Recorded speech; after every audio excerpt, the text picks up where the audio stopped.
Hammaga salom aziz do'stlar. Bugun Google'da yangi qo'shilgan Wits dasturini ko'rib o'tamiz. Bu qanday ishlaydi? Bu video yaratish uchun eng ajoyib bo'lgan.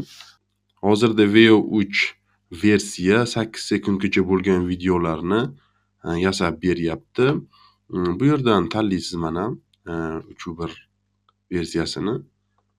Xo'sh, endi bizga kerak bo'ladi yangi rasm tashlaymiz.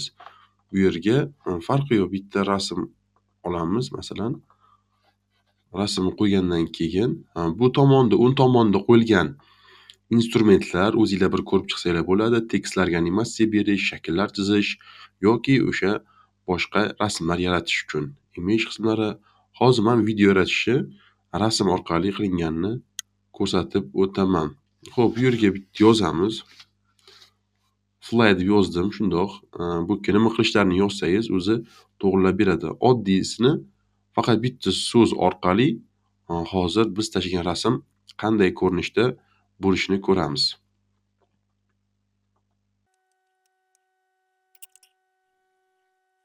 Xo'p, tayyor bo'ldi. Mana 2 marta ustiga bosish orqali yana.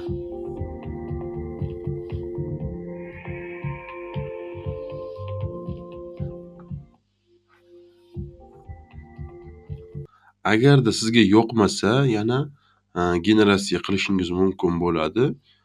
Sizga yoqqan versiyasini o'zingiz tanlab olasiz. Ko'rib turibsiz, faqat 8 sekundgacha bo'lgan bitta rasmni shunaqa holatda yasab beryapti.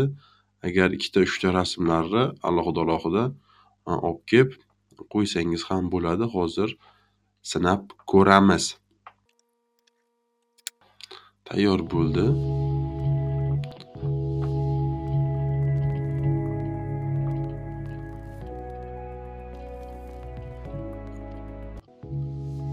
Bitta.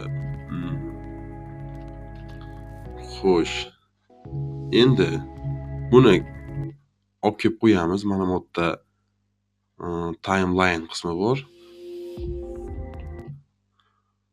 Faqat 8 sekundlik videolar yasab turib, xuddi shunaqa olib kelib berish mumkin. Bu orasidagi animatsiya qanaqa keyingisiga o'tishni ko'rsatish uchun. Xo'p, bunda tanlab qo'ysak, mana bo'ldi, videoni qo'yishni boshlaymiz. Mana bu timeline o'qishi.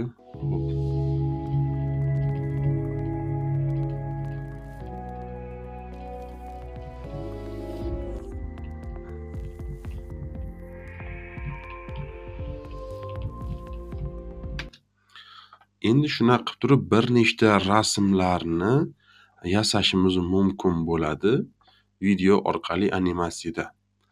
Bu yerga endi yozib bersak, nima ish qilishini xuddi shunda bizda ko'rsatib o'tadi. Bu birinchi dars. Endi keyingi darslarda yana to'liq yozib animatsiyalar bajarib ko'ramiz. Siz ham sinab ko'ring, sizga ham yoqadi degan umiddaman. Savol va takliflaringiz bo'lsa, kommentariyada qoldirishingiz mumkin. Sizlar bilan Tolibjon Erkinov. Keyingi darslarda ko'rishguncha.